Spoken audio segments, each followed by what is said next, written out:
Hello and welcome to the Infinity Bros podcast, the only podcast that's perfectly balanced as all things should be. My name is Isaac. I am your host tonight. I have one Infinity Bro with me. It is my good friend and fellow Infinity Bro, Mark Jones, the carrot and tinfoil hat distributor of the Infinity Bros podcast. How are you doing, Mark? Doing great. Life's good. A lot of big things looking forward next week, so maybe have some exciting drops for people. They're paying attention to us. So. Ooh, okay. Teasing a little bit. What are we teasing here, Mark? You got to give us a little bit more than that. Teasing a little bit of there might be a card gaming store shop that is associated with me. So, and then maybe Infinity Bro Robbie if things work out. So, okay, Robert MTG. For those of you guys who are patrons or want to be patrons, you can check out the Infinity Bros in the show notes, and we have a patron where you can check out our uncut episodes where you get exclusive content of the Infinity Bros behind the scenes stuff. We talk about Mark's what would you call it, Mark? Your interests behind the scenes a little bit, quite a bit on the Patreon. When you say interests, you mean running a store or everything that's in the deep weeds of conspiracy theories and well, that too, crypto that stuff, too, right? Yes, yeah. So some people might know I left my government job, and now I'm pursuing opening up a business. And there's a guy where I live locally who has a store that has all the connections. He's been doing it for 30 years, so he wants to open up a new store. I'm like, I'm your man. Let's do this. So let's go. Might be going in on a store together, and we'll see how that goes. Infinity Bro Robbie's just like Infinity Bro affiliated store. It'll be nice. Oh my gosh, that sounds amazing. So stay tuned for that. And we have the pleasure of having an amazing guest on our podcast today. For those of you who are Minnesota-based residents like ourselves, you might recognize him as the movie guy on the Power Trip morning show. It is Mr. Z. We are so excited to have you on the podcast, Mr. Z. How are you doing? Yeah, I'm doing well. Happy to be here. We've kind of been corresponding back and forth for a while now, and I mentioned previously that we've had several other K-Fan personalities on our podcast. I think I've mentioned previously that we're just like collecting the Infinity Stones of the K-Fan personalities. So we've had Paul Charchian, we've had Andrew Reiner, we've had AJ Mansour, and now we have Mr. Z on the Infinity Bros podcast. So yeah, again, absolute pleasure to have you on to talk some movies. Yeah, that sounds great. So for those of you guys who are not familiar with Mr. Z, would you mind giving us, Mr. Z, just a little bit of a background of like, I mean, you obviously love movies. You're kind of the movie guy. A little bit of background of who you are and what you do and what your background in the movie industry is. Sure. A lot of people think I'm a movie reviewer, which I am not. In fact, I have fun taking shots at Rotten Tomatoes whenever I can, because the whole concept of aggregate reviews is so absurd. So when I was young, I went to college and graduated from college and couldn't get everyone says everyone who graduated in the 80s just had this easy life where we all just were given houses, and it didn't really work that way for a lot of us. But I ended up working in a video store while I was looking for a real job, and 34 years later, I'm here working as a go-between between the movie studios and the theater owners. That sounds very interesting, and I'm excited to hear more about that. Sure. But we do have a segment on the Infinity Bros podcast that I didn't warn you about. It's our Infinity Gauntlet. Are you a heel or a baby face? If you could make any flavor Cheez-It, what would it be? Is it pronounced Grogu or Groku? If Keanu Reeves isn't in the movie, can it be star-studded? It's time for the Infinity Gauntlet, here on the Infinity Bros podcast. So, Mr. Z, we're going to run you through the Infinity Gauntlet. It's our segment where we get to know our guests a little bit more by way of each Infinity Bro gets to pose a question to you. So, Mark, I know you had one prepared. Do you want to take the first shot? Oh, sure. All right, let's see what we got, Mark. All right, so this is my question. It's movie related. I think all the questions are. Sure. And you get to take it however you want. And it's kind of a two-parter. What horror movie or franchise of horror movies would you like to see redone? And horror movies from like 70s, 80s, 90s, something in that realm, redone now in 26 as a TV series. And then do you have a cast in mind, if you've already thought about this? And then what platform would you like to see it on? Like Netflix, HBO Max, Apple, Paramount, whatever. So that is the first Infinity Gauntlet question. Sure, that is quite the gauntlet. I really enjoyed the Stephen King anthology, not the It one, but the one that they did where they kind of set it in. What do I think it was on HBO? I'm pretty sure. You're talking about Castle Rock? Yes, I really liked that because I'm a huge Stephen King guy, mostly from the books, but I love it. Just tickles me when I can watch a thing where, oh, that's from this book and that's from that book. And so, boy, that's tough because my favorite horror movie from the 80s would be Nightmare on Elm Street. That one, now I think people think of Nightmare on Elm Street almost as a joke, like Freddy Krueger, like funny. But that first one scared the crap out of me. I didn't sleep well that night. That was a great movie, but now that's been redone. I like that. See, I would say Godzilla, but Monarch, they're doing a Monarch thing on HBO. Yeah. Maybe Poltergeist you could do as a series. Ooh, okay. Because Poltergeist was frightening. I think it's kind of become a bit, but Poltergeist, a lot of people think Poltergeist was like an ET, except with ghosts. But that clown and Poltergeist and the trees and stuff and the glass breaking. And so I would pitch that you could make a 6-part series of Poltergeist on HBO. That would be really good. All right. Casting, boy, I don't know. All the Fanning girls are too old to play the little girl in Poltergeist. So yeah, that's a great answer. I'm all for that. A rehash of Poltergeist, because it's not necessarily you need to really pay too much homage. You can pay some homage to the old, Right. the original, but you could tell in a totally different place, and still probably find a Indian burial mound somewhere that hasn't been developed yet to really push that narrative. Sure. And flesh some of it out. Flesh out some of those scenes, and the woman who comes in at the end, that the medium or whatever you want to call it. We could learn a little about her backstory, and stuff like that. You could have a whole episode on that. So right. Yeah, I would do that. I feel like I'm talking to two guys who are just like ready to go off, because Mr. Z, Mark is our like kind of horror guy. Mark and Zane are kind of our horror guys on the podcast. So the fact that you and kind of have those same interests and stuff, I feel like you guys could just run this podcast for right. Oh, I could talk. Yeah. I love horror. It's kind of a guilty pleasure. In fact, I kind of find that I like the horror with a little dark comedy in it more so than straight horror. Yep. That the Final Destination series. Spot. I love the Final Destination movies, and I don't. People said I don't care. They got a little off track, but this last one, man, I loved it. And people say it was a bad movie, and so I didn't say it as good or bad. I'm just saying I love that dang movie. Right. I love the Final Destination series. Yeah. We talked earlier on our Patreon about like the difference between a good movie and a movie that you really love. Like there is a difference, but Sure. That doesn't mean that a movie that maybe isn't critically reviewed well isn't something that you can't just enjoy the heck out of. So I was so excited. I after the lockdown, the very first screening I got to go back to was Godzilla versus King Kong, I think. And I could not have been happier. Sitting at the theater watching two monsters fight each other, and I was like, "I'm back! I'm back to my home after 2 years." I couldn't have been happier. So. Yeah, that's awesome. All right, I've got one for you here. So, if you had to pick 3 movies to describe you, like your personality, what 3 movies would you pick? Oh boy, they would have to be in on the joke for most of them, because they would probably be ironic in most of them, but.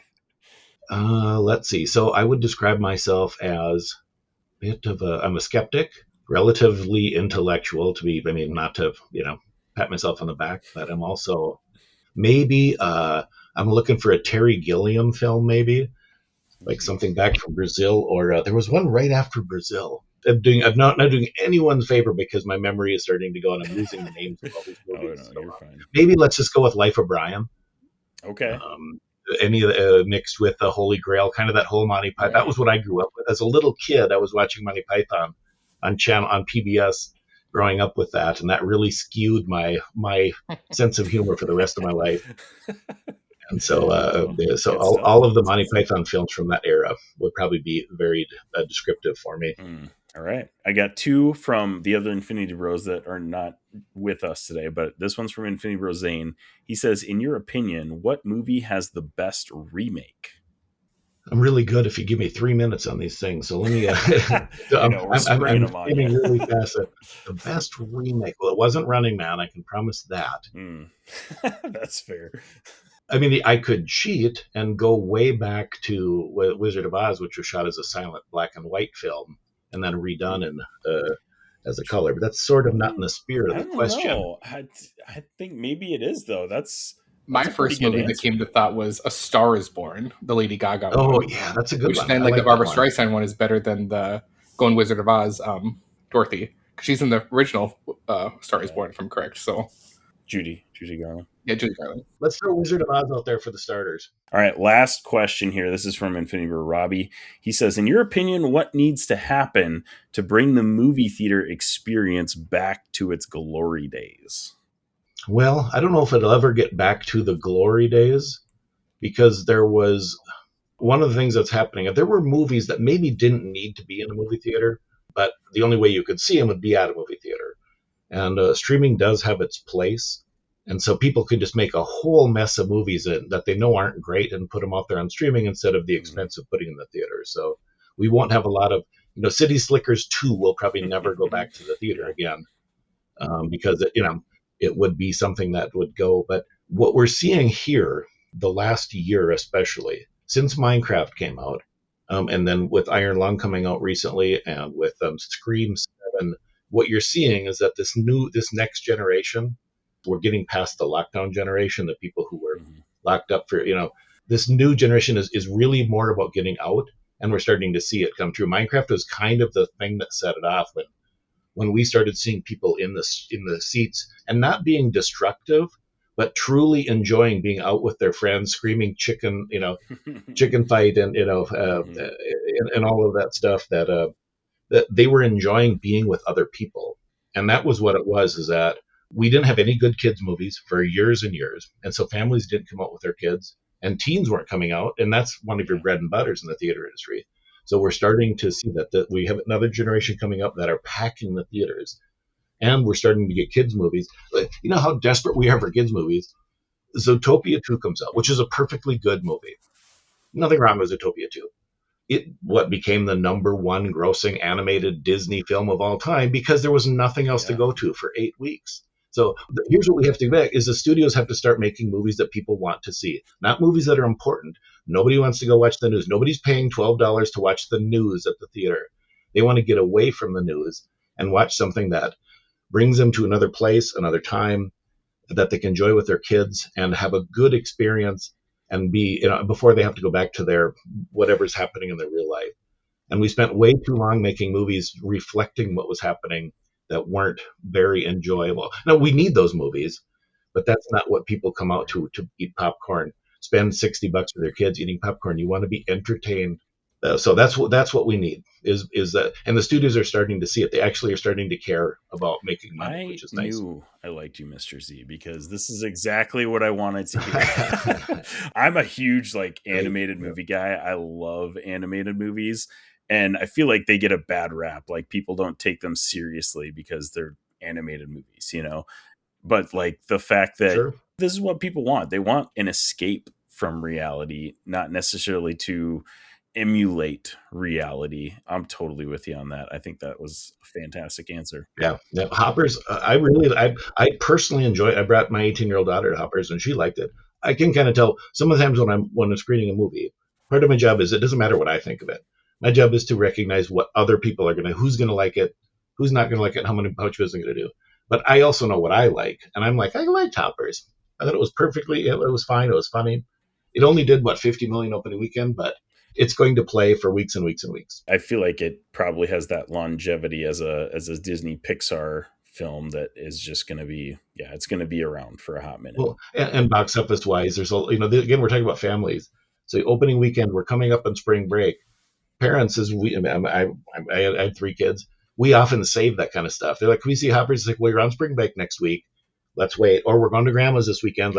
There's no Scream 7 where you have to go be the first to see it. Yeah. And so This weekend, watch Hoppers do very well. Yeah, totally agree, because that's exactly what my family's doing. We weren't able to catch it last weekend because we had a bunch of stuff going on, but we're all going this weekend to see it. So sure. Awesome. Well, thank you. I think you definitely passed the Infinity Gauntlet with flying colors. So so thanks. Great. Sure, thank you. All right. So we kind of got into it a little bit in that last one. So I'm gonna just keep this ball rolling. We're gonna go into some nerd news. Hey, Zane, I was looking into getting into this Gunpla thing. There's one called the Unicorn Banshee. What the heck is that all about? Actually, Jarrett, what you're thinking of is RX-0 Unicorn Gundam 2 Banshee, which is from the Mobile Suit Gundam. Actually, you know what? It's time for nerd news. All right, so Mr. Z, we've been talking about the movie theater a little bit. You kind of talked about it a little bit on, I don't know if it's last week's or 2 weeks ago, Power Trip Morning Show, about the big thing going on with Warner Bros. So they've been kind of shopping them around. We've got Netflix, who made a bid, and it sounded like it was happening, but then Paramount came up and ended up outbidding them. So take us through that. What do you think this means for the movie industry? Is it a good thing? Is it a bad thing? And like, what would have been different if Netflix had won that bid? And also on top of that, who's it in better hands, Netflix or Paramount at the end? Yeah. Here's the thing: is Netflix has kind of said they want to get into theatrical, but they don't really want to get that bad into theatrical. They've also said they're committed to 45 days. But we also believe, they've never said this, we also believe that if Netflix built Warner Brothers, when a Warner picture came out, 45 days wouldn't be the minimum. That would be the standard. Now, we've done a lot of studies, I haven't done, but there's been a lot of studies done that. Obviously, if you have a huge movie, people are going to go out and see it. It doesn't matter if it's 45. But if you have a movie that's doing okay, and they're used to just hanging tight and getting it for free in a couple of weeks, which is good for the consumer, but ultimately bad for the consumer, because that might have been the end of theatrical. And we know what happens with the end of theatrical, because look what happened to streaming when they didn't make theatrical for 2 years. Look at the movies we got on Disney Plus. And they found out that they didn't need to use real lighting because they were just shooting for TV. And so they didn't worry about the sound. They didn't worry about the lighting. They're all of this stuff, because who needs that? I mean, I don't mean they didn't worry about it at all, but they didn't have to worry about being in an IMAX. And so the quality instantly went down. And it took them a while to ramp back up. So if we want to have great experiences like the original Jurassic Park or something like that, you can't do that with having a half streaming, half theatrical. So Netflix wanted to buy it. They certainly were going to keep it, but they were way more interested in getting their hands on the Harry Potter movie, on that whole world. Whereas Paramount has new ownership. Paramount's tired of being fourth fiddle, because Paramount's been terrible for about 20 years. Mm-hmm. So they have a new guy come in who's a multi-zillionaire, and he wanted Warner because he's like a sports owner that buys a sports team and doesn't care if they make money for the first couple of years. He just wants to build that team back to the Super Bowl or World Series or whatever it is. And that's what Paramount is going to do with Warner. They're going to combine their forces and release 30 theatrical movies in the first year that they're in control. Wow. Between the two of them. 30 theatrical, that won't be 45 days. And what that means is not that it's that they're better. They don't need to put them on 45 days because they belong on theatrical. And just as a note, in case anyone's wondering, they think, well, I like streaming, get them on 45 days. What happens to streaming is the studios are amazing how much these guys don't know. When you have a movie that's theatrical and you make people wait, it does better on streaming. It has more demand on streaming. And they enjoy it more because they've been anticipated. It's like when Game of Thrones was out, when we had to wait till Sunday, talking to their friends, doing everything, and then Sunday came out. That anticipation from that 7 days, if it would have been all put out at one time, Game of Thrones would not be a third of what it is right now. It's the anticipation level of having to wait for an episode. It isn't just fun, the anticipation itself, but the actual episode itself is more enjoyable. Because you're also thinking, I can't wait to talk to so-and-so about this. I can't wait to tomorrow to talk to so-and-so about this, because it's a community thing you're doing together. You're all watching at the same time. And that actually makes it an entirely more enjoyable experience. So having a big movie that you can't go see in the theater and having to wait for it, and all of a sudden you get, like we used to do with videos when you get a street date. This movie comes out on this date or a game, and you look forward to that date, and then you sit down and you watch that movie. And the anticipation increases your enjoyment of the movie itself. Yeah. And so they're starting to figure that out. that people don't want to they think they want to be blasted with entertainment and be able to watch everything all at once. But the people in this case, we don't. It's better for us if we wait. Right. And we've talked on several different episodes about how the culture is starting to shift around that. Like, we had Netflix come out, and when they got big, that binge model really was popular. Like, everybody wanted to watch everything all the time.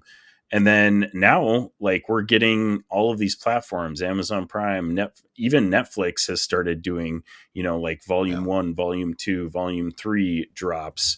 But so many more of these platforms are now going back to that weekly model because, like you said, it like builds that anticipation. And I would assume that the numbers reflect, that more people are watching on a regular basis. And it also, is the bonus of like getting more people subscribed for longer if you are doing the weekly model. But yeah, Mark and I are really enjoying appointment television makes the that. most money for TV and streaming. So Yep. So theatrical so that's what's good. I was going to say one of the great examples that I read an article. Somebody said, remember The Witcher, when The Witcher came out on Netflix? And for about 6 days, everyone in the country was talking about The Witcher. Yep. And then it went away because they were all binged in the same week. Now, The Witcher wasn't necessarily great, but if they would have stretched that out for 4 weeks, it would have gained a lot more momentum than having it die in 6 days. So anyway. Yeah, and maybe Henry Cavill would have stayed on it instead of ditching it and Liam Hemsworth taking over. Right. All right, that's some great information. Thank you for that, because I don't know, there's so many people talking about this online, and like it seems like most people are kind of down on it because, you get the aspect of you don't want a monopoly on anything. That's just generally not great for consumers because you don't have the competition. But at the same time, like you've been saying, Netflix having this versus Paramount, who seems like they are a little bit more dedicated to the movie theater and the theater experience and all that, generally kind of seems like a good thing, in my opinion, from all of this that's been going down. Personally, I think it probably is a good thing that Paramount won this battle.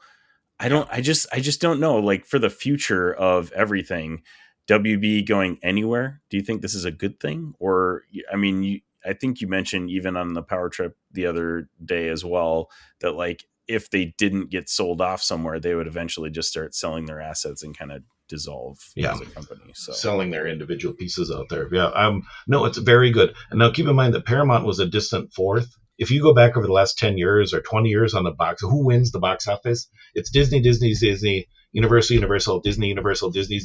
It's just been a battle between Disney and Universal with nobody really coming close. So if we can it might help with competition. If Warner and Paramount now we'll have a big three. Now we'll have Universal and Disney and this new Paramount, where in competition, especially on the theater side, is always good. Because when studios have to kind of fight, when you have Disney has everything, they kind of just say what they want. They have the control. They have the giant hammer, and they get to do whatever they want. So if Disney or Universal had won Warner Brothers, that would be a problem. Paramount winning Warner Brothers is fine. Good to know. Thank you. Appreciate that. Yep. All right. Last thing I've got for nerd news is a movie that I think everybody's pretty excited about, that you've been mentioning pretty frequently lately. It is Project Hail Mary, which drops in theaters next weekend. I believe March 19th is the opening date, but you've already seen it. And yes, I'm wondering what you think of the box office for Project Hail Mary. Is this going to be a big box office? And what were your thoughts on the movie itself? Yep. I can't review the movie. I'm trying to think of what I can say. Here's a couple things I can say.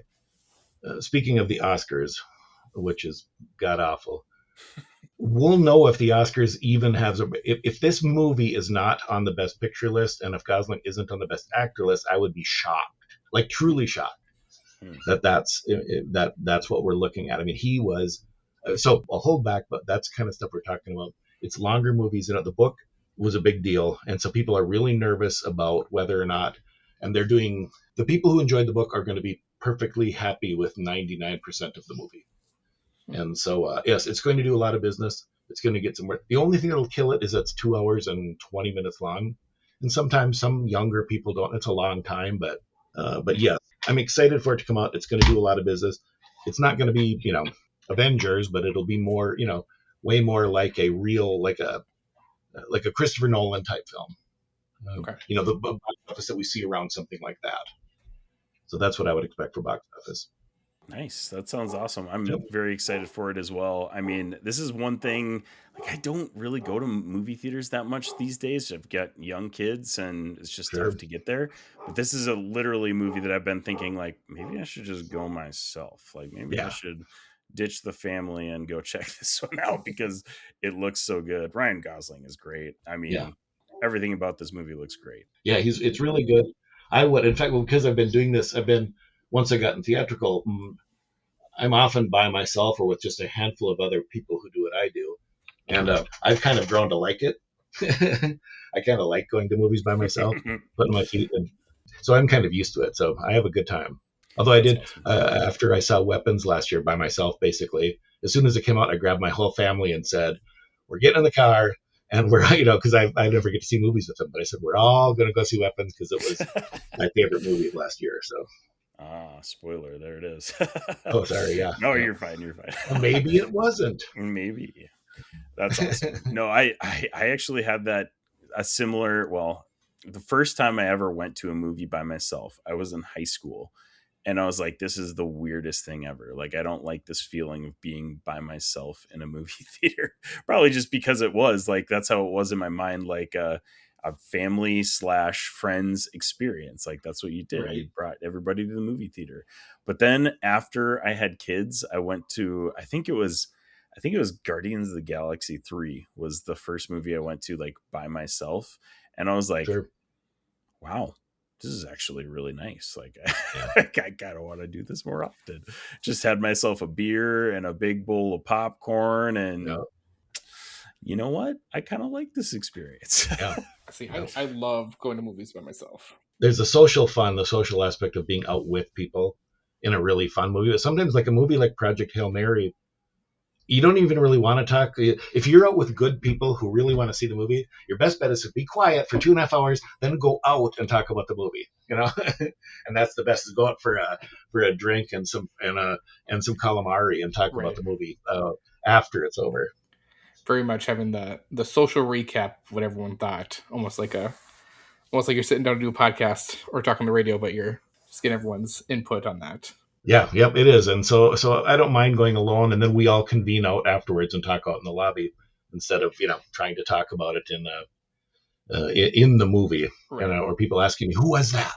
Which person is that? And it's your family, so you want to tell them, but you're like, come on, follow along. Yeah. I mean, some of the worst movie theater experiences that I've had are people, like talking about the movie during the movie. It's like, Right. guys, just, we could talk about this later. Just chill Right. out, like watch the movie, save all that for later. Agreed. Now, Mr. Z, when you go to, so I'm the same way. I like going to movies by myself. I've loved it.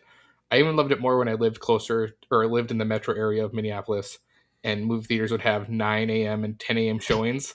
Is that your vibe? Are you a morning movie guy, or are you still like afternoon, night is still your prime time for going?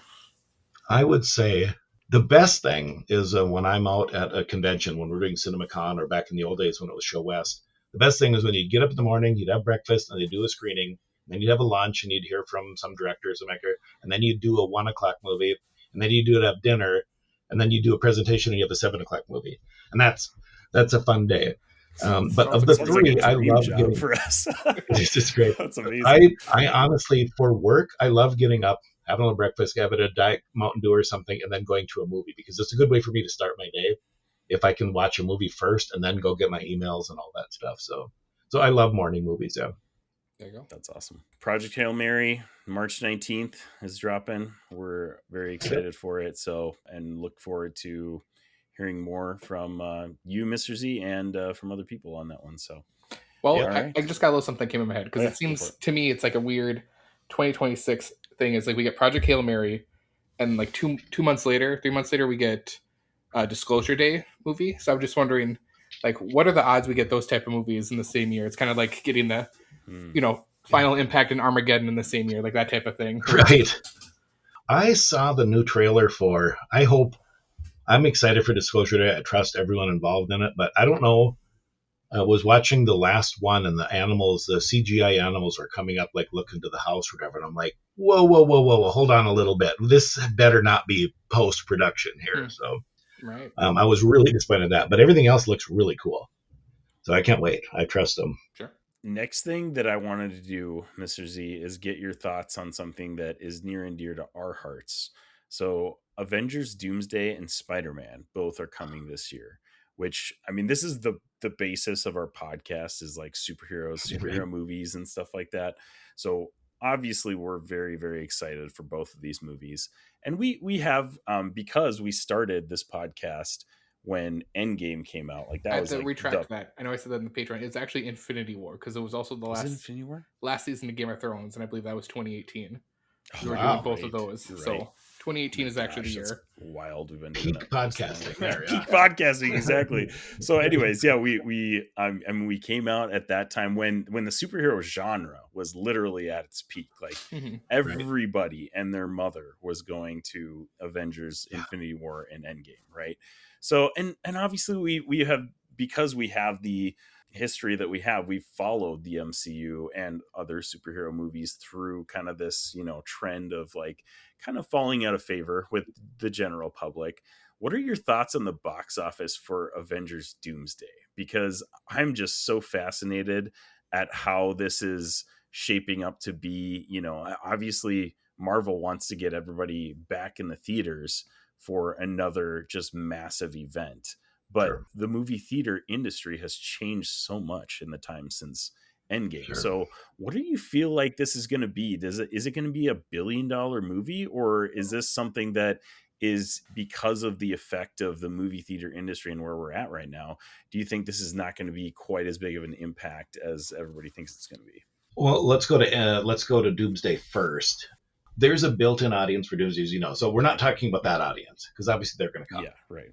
But I've been doing this long enough I remember when Iron Man came out, and I was getting ready to go to the screening, and people were saying Iron Man's going to be big, and I'm like, Iron Man, it just looks a lot like Rocketeer to me, and so up until that point, all the movies, all the Fantastic Four from Fox, the Green Hornet, all of that stuff, the Hulk from with what's his name, those all did okay. But there weren't huge blockbuster, unless you go back to Batman from 1989, Sure. And so I think what Doomsday has to do is Doomsday will get its couple $100 million that it's going to do. But to get that next couple $100 million, it better be good. Right. So it's going to do perfectly fine, no matter how good or bad it is. But to get remember, you guys, of course, I don't need to tell you this, but Iron Man was a good movie. Yeah. It wasn't just a comic book movie. It was a dang good movie. And people got dragged out to it, and then they got sucked into that whole universe, Right. and they stuck through Infinity Wars, and then they said, okay, I'm done.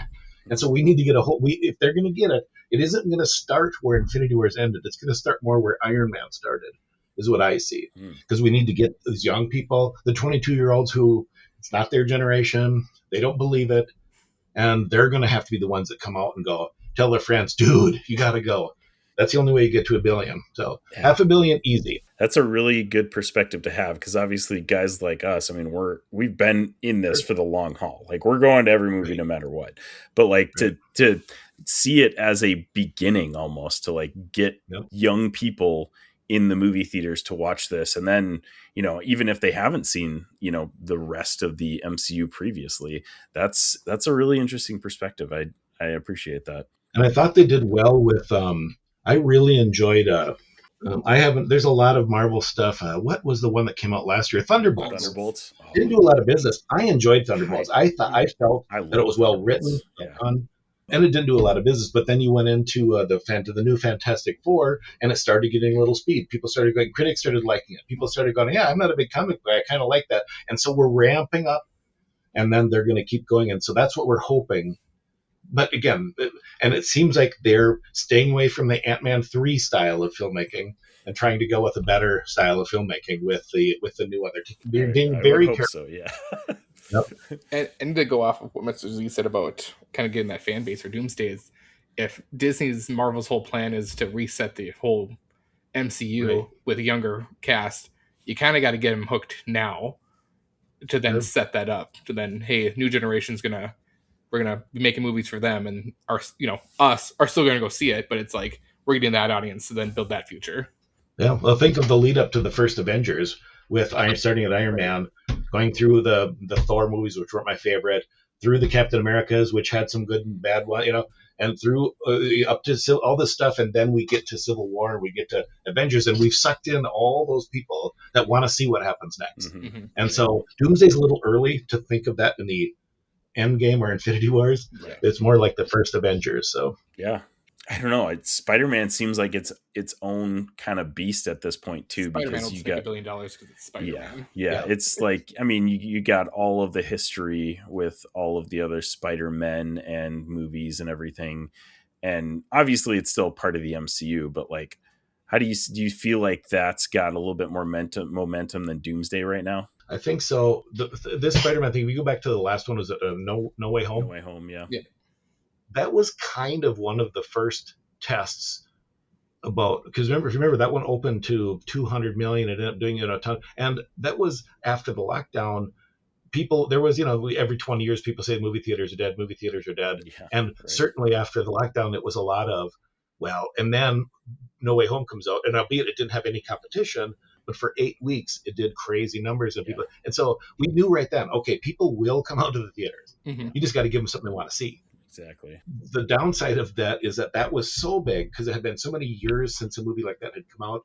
There was no competition.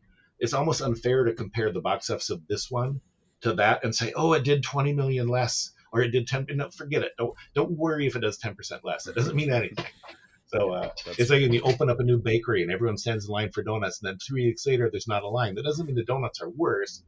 It just wasn't that first. We got to get there. Right. The first movie in 5 years that they want to see. So I love that. So that's a great one. It's going to do a ton of business. I don't even want to compare it to say it didn't break what that one did. Mm-hmm. Completely different circumstances. So if it opens to 200 million, that would be fantastic. Yeah, and those are two movies that we are especially invested in and excited for this year. So yeah, just wanted to get your thoughts on that. But I definitely appreciate that. All right, last thing we wanted to talk a little bit about the Oscars. You mentioned that you're not an Oscars guy. Can you tell us why you're not an Oscars guy? Yeah, I grew up watching the Oscars, and they were funny. The Oscars usually were. I know I was a little kid. Whatever. Who would be there? Bob Hope or I don't know. I'm not that old, but you know what I mean. And then I started hosting Oscar parties in the '90s. I wrote this down, and I wasn't cherry picking. I promise. I think I had my first Oscar parties in '95 and '96. And in '95, the movies nominated were Forrest Gump, Pulp Fiction, Shawshank Redemption, Four Weddings, A Funeral, and Quiz Show. And the next year it was Braveheart, Apollo 13, Babe, Sense and Sensibility, and Il Postino. Wow. So now the cool thing about those years, that's amazing. Most regular Joes saw 2 or 3 or even 4 of those 5 movies. With Forrest Gump, Braveheart, and it was kind of it was still a fun thing to watch. And now somehow we've lost our way. It's almost on purpose that they don't nominate popular movies. They stay away from them. They nominate important movies, which is great, but it seems to me that's way more important. And the other thing that really gets me here, I'll get right down to the real crux of it, is I am so tired of actors and actresses who aren't necessarily very bright.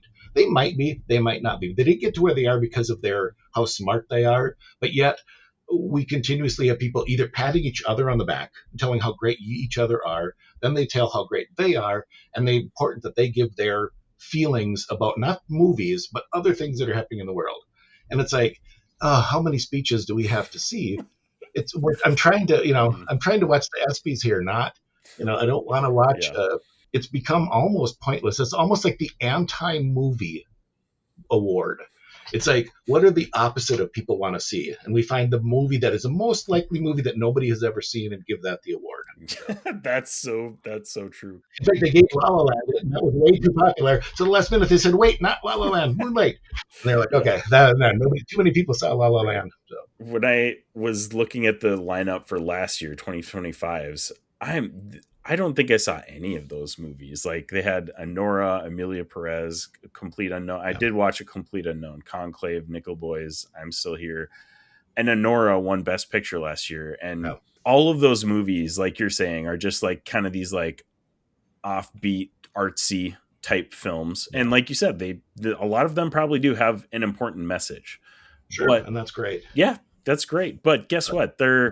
Sometimes they're just not fun. They're not fun movies. So, well, I'll tell you this little. Well, first of all, real quick, the Oscars were created by the majors because they were making movies that people didn't want to see.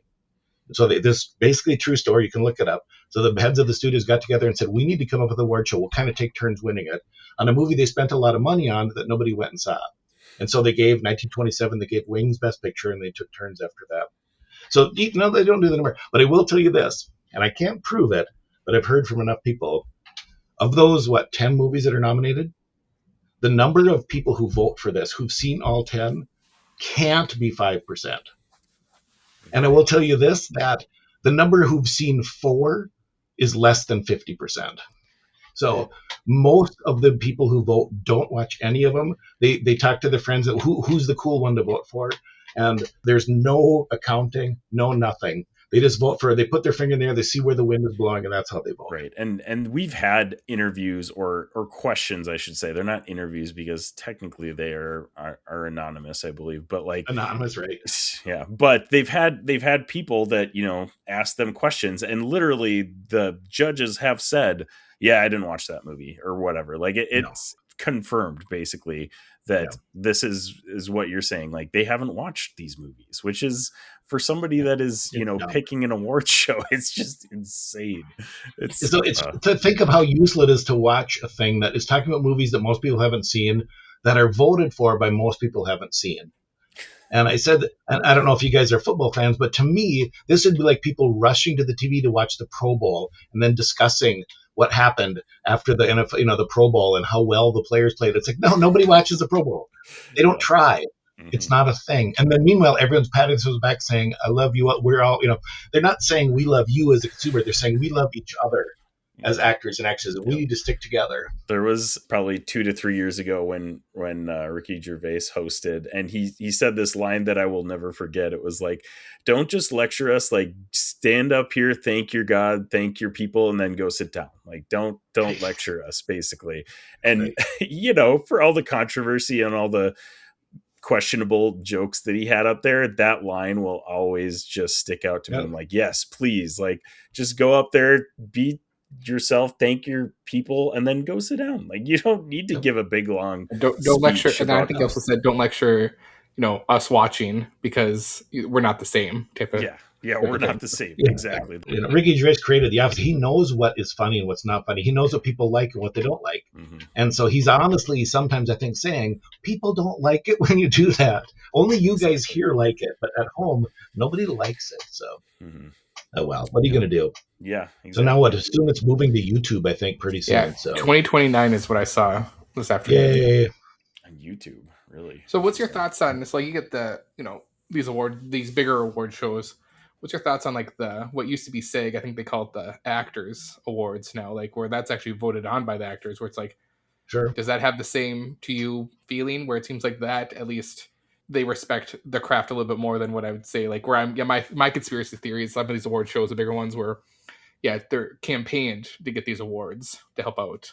Yeah, definitely campaigning, and friends and people who I mean, you start to know people after a while, and you're like, oh, I love Bradley Cooper, and and I don't think there's anything wrong with doing that. I'm just saying my level, the importance that it should have on me and you as to what they think of each other.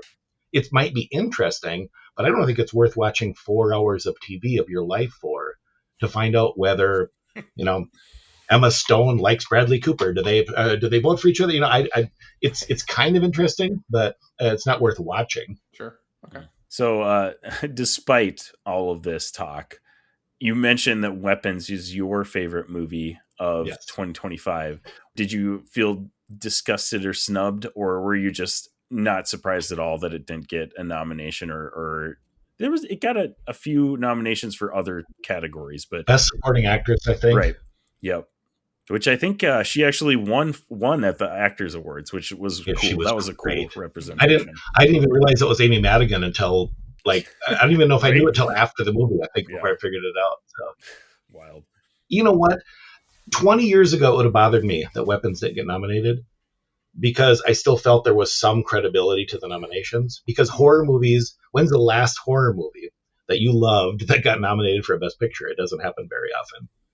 Sci-fi and horror is not represented very well. Comedies, sometimes, maybe if they're drama comedies, it's almost always straight dramas. And so it doesn't even surprise me. It almost was better that Weapons ain't nominated. And so, no, I wasn't angry at all. It made me laugh, and it just justified everything I'd believed for a long time about the Oscars. That the best movie of the year, as far as I was concerned, I have a decent opinion. Not everyone loved it, but a lot of people did, and didn't get a sniff. So, well, with that, we're going to roll on to, since we're already talking about your favorite movie of 2025, our favorite movies of 2025. We're going to do a top 6. We're going in 3, 2,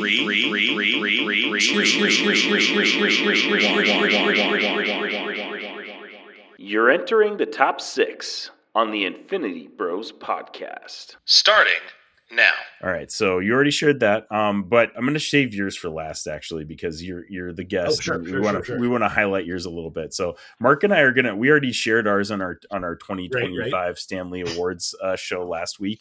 But Mark, why don't you just go ahead and recap your top 6 movies of 2025? These are my top 5, and oddly enough, Mr. Z, this is probably the first time where I think all my movies, except for one, are actually nominated for awards. So I had to preface that because that's what I prefaced when we gave this. So it's like I just happened to watch it done, and I really enjoyed these movies. I enjoyed Weapons. It didn't make my list. Sure. But here were my top 6 to 1.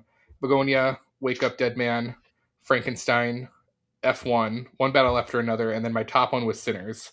Because that was right up my alley. Ryan Coogler, vampires, give me more. So that was my top 6. All right, my top 6 here. My number 6 was F1. 5, Wake Up Dead Man. Number 4 was Sinners. Number 3 was Superman. Number 2 was K-pop Demon Hunters. And number 1 was Thunderbolts. You mentioned Thunderbolts before. Nice. I loved Thunderbolts. I thought it was great. I was bummed that it really didn't do well at the box office, but it kind of wasn't that surprising with how the trend of Marvel movies and superhero people movies. Didn't trust. I liked it. It was funny. I think Florence Pugh is fantastic. Yeah, she's great. I love that. She's one of my. The scene when they all met at the thing where they kind of all 3 of those and they got in that fight where people actually didn't make it. I'm like, oh, this is and then her dad, kind of the comic relief. It was classic. Yeah, so. David Harbour is great as Red Guardian. I love him in that role. I had to Google Wake Up Dead Man. I kept having to Google it. So how come I don't know why I see Knives Out? And I did enjoy that one. By principle, as a movie theater guy, I cannot put a Netflix movie on my top 6. But I did enjoy it. That's admirable. Yep. I have a couple, 2 honorable mentions I'll throw on there. Thunderbolts and Sinners both are on. I have highlighted right in front of me as my honorable mentions in my top 6. The reason Sinners isn't in there, I think the second half of Sinners was fantastic. I loved it. The first half I was a little confused. And I don't mean confused. I'm like, where are we going with this? And I realized that they were probably building it. So I'm not complaining about it, but I really liked Sinners, but it didn't go up into my top 6. And Thunderbolt's the same way. So number 6, this is a little controversial, but I was honestly asking myself, what movie, if you had to go back, if you only could watch 6 movies from 2025 all over again, and you no other movie, I had to put Wicked for Good at number 6 because I loved Wicked so much that even though it was okay, I couldn't wait to see it, and it was good. And if I hadn't seen it, I would be really disappointed that I didn't get to see it. So I threw it at number 6 because I feel like it was kind of like Lord of the Rings' third part of the trilogy where it wasn't as good, but if you didn't imagine not seeing it. So Wicked for Good is 6. I get that. Sometimes I see movies, I don't know how much I like them, but then if I go see them again, I know I did. I saw Superman twice. I really loved the fact I was so tired of seeing DC movies. Every time I go to a DC movie, they're dark. It's raining constantly. The sun never shines and it rains. Dark and every single brooding, movie. And this one opens up with that bright, bright white snow and Superman with some blood with that cape. It's corny as hell. I loved the introduction of Supergirl, so we'll see. Number 4, could not wait to go see Final Destination Bloodlines. Was not disappointed. We got the log truck back so much. I just could not stop smiling that whole movie. These aren't the best movies. Again, I will say these are not the best movies of 2025. And These are the ones that was that our made me. list. These are the movies that we enjoyed. These the are the most. ones that we love the most. And that's why I prefaced to Mr. Z2 where it's like this. If you notice this, Isaac, first time where my movies didn't involve a superhero movie, and actually most of them were already nominated for awards. So like I feel like a shill at this Right. point. Last couple, How to Train Your Dragon live action. I have at number 3. I wasn't. A funny thing is, I wasn't a huge fan. I liked the cartoon. I loved the live action so much. I loved everything about it. It was actually kind of, I don't want to say scary, but they didn't pull punches. It was very emotional. I loved How to Train Your Dragon. F1 is number 2, and then Weapons is number 1. So that's my top 6. F1 at With number Thunderbolt 2. Sinners in One Battle has a. So. We've But yeah, I got- really like. I was shocked how much I liked F1. Shocked how much I liked it. We've got Infinity Bro Max is our car guy, which is hilarious because he doesn't like cars in real life. Right. Anything with cars in a movie, he's all about. Loves the like Fast and Furious movies. You know, anything with cars. So he saw that in theaters and he was Right. raving about it. Like he put it as his number 1. And basically forced us all to go watch it eventually when it came out on streaming. And it made my list. Like I really liked it as well. But it's so funny that that's like his thing, even though in real life he knows nothing about cars, doesn't really want anything to do with them. Yeah, But yeah. it's just classic, and it felt like one of those classic sports underdog stories. And I'm a sucker. Yeah, it was. For those. Yeah. It wasn't Ford versus Ferrari or something, which is a good movie, but way more technical. Mhm. Whereas F1 was really kind of Karate Kid in a car. So it was fine with me. So that's awesome. Well, thank you so much for sharing your list with us, Mr. Z. It's fun to see a guy in the industry that might have a little bit different perspective than us. So it's been. I can tell you you want to know my number 1 least favorite movie of last year? Please. Absolutely. Coming in right behind my second least favorite was Karate Kid Legends, which was unbelievable that movie got made. Like you could have had a 6th grader make a movie and it would have been better than this movie. It was unbelievable how bad that movie was. Gosh. But it couldn't top Death of a Unicorn with Paul Rudd and Jenna Ortega. For me, that Really? movie made me physically angry at how bad of a movie, because I was so excited to see it. Wow. A24, Paul Rudd, Jenna Ortega. So it was more about the expectations for you that. Well, on top of that, it wasn't about. I mean, the unicorns when they finally show up, there, it's ridiculous. It's completely a political. It's a political comment movie that has nothing to do with unicorns or death, really. So. So anyway, that was my least favorite. With Black Phone 2, 3, and Mickey 17 at number 4. I could not wait. I waited a whole year to see Mickey 17, just waiting to see it. I was so excited to see it, and bored. And anytime a movie makes me bored, you've committed that's a sin I cannot forgive. That's rough. Because I should not be bored at Mickey 17. You know, and okay, I'm gonna be honest with it. I don't think this maybe makes my list for worst movies, but like One Battle After Another, that's what that one made me feel. It just, I mean, like I was just not interested like halfway through the movie, and I was like, all right. Sure. I mean, and so many people are raving about that and putting it like number 1 on their list, and I'm like, man, just wasn't it for me. I agree. It's not my top 8. I have it there as one of the ones to see from this year, because of the acting and the acting.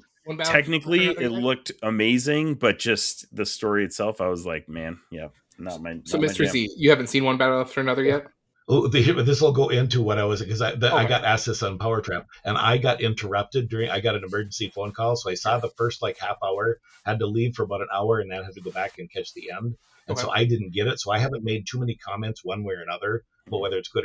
I told those guys on the Power Trip, but I do know that I really enjoyed watching the Sean Penn and DiCaprio act and engage, and I could tell it was beautifully shot. There was nothing wrong with One Battle. And everything I saw, there wasn't bad writing, it wasn't bad filming, it wasn't bad pacing. It was a perfectly fine movie. Yeah. But I don't know whether I liked it or not. I would agree with that. I did this because I heard this on a different podcast that someone referred to One Battle After Another as basically like an homage to Terminator 2. And so I got in the thing, I'm going to watch Terminator 2 first and then watch One Battle After Another. And that was an experience. Maybe that's why I enjoyed it so much. Because it's kind of the same skeleton of that. That's funny. So that's hilarious. Because the whole theory, the thing was like Paul Thomas Anderson is a big fan of that movie. So like that's, and then the rumor is like, did he pay homage to that? And then then I watched it in that Sure. succession, and it was like, oh yeah, this movie's very much got Terminator 2 vibes to it. So I'm happy you brought that up because, like you Sure. mentioned previously, I mean, sometimes talking about worst movies or our least favorite is more fun than talking about our most favorite. So thanks for sharing those with us. All right. Nope. Well, Mr. Z, thank you so much for joining us. It has been an Yeah, you absolute bet. pleasure to have you on. We've been talking about this and excited for it for a long time. So finally glad we were able to make it happen.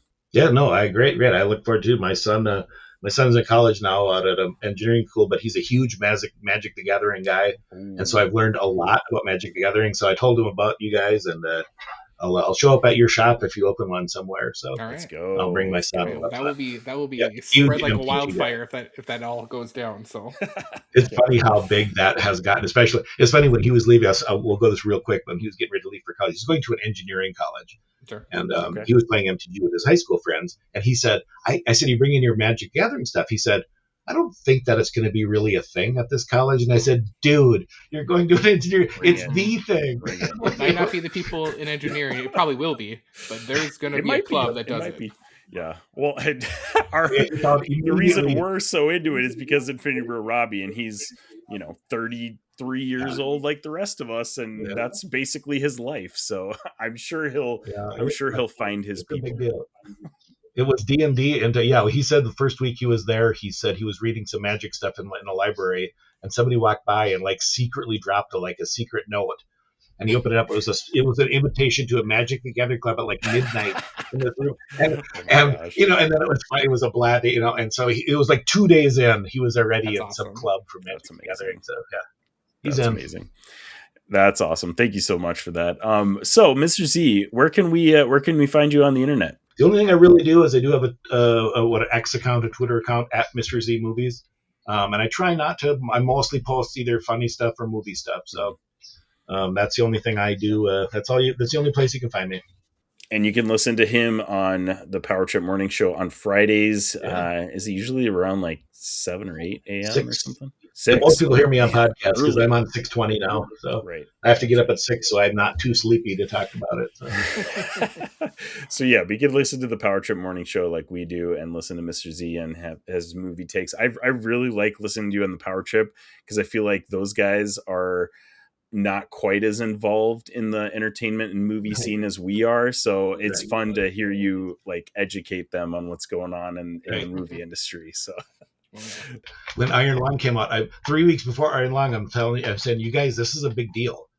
Like, this is an independent film that's going to do business. That's no studio. And then 2 weeks later, I'm like, you guys, Iron Lung. So then when it finally comes out, they're like, hey, what's up with this Iron Lung movie? And you're like, God dang it. I've been talking about it for 3 weeks. So they'll get it someday. Someday they'll get it. Yeah. So, no, I like those guys. We have fun. So yeah, and let me know if anything, if you guys are doing anything, any sort of fun magic stuff or anything like that. I'll let people know if I can. So. Yeah, absolutely. We'll keep you in the loop, and we'll keep you in the loop. Infinity Bros Universe, wherever you're listening, however you're listening. Thank you so much for making us a part of your podcast experience. We love you 3000. Bye. Thanks for tuning in to the Infinity Bros podcast. You can find the Infinity Bros on Facebook, Instagram, Twitter, TikTok, Twitch, and YouTube at the Infinity Bros. You can also check out our website at theinfinitybros.com for links, reviews, and sweet merch. Feel free to send listener feedback via social media or email at infinitybrospodcast@gmail.com.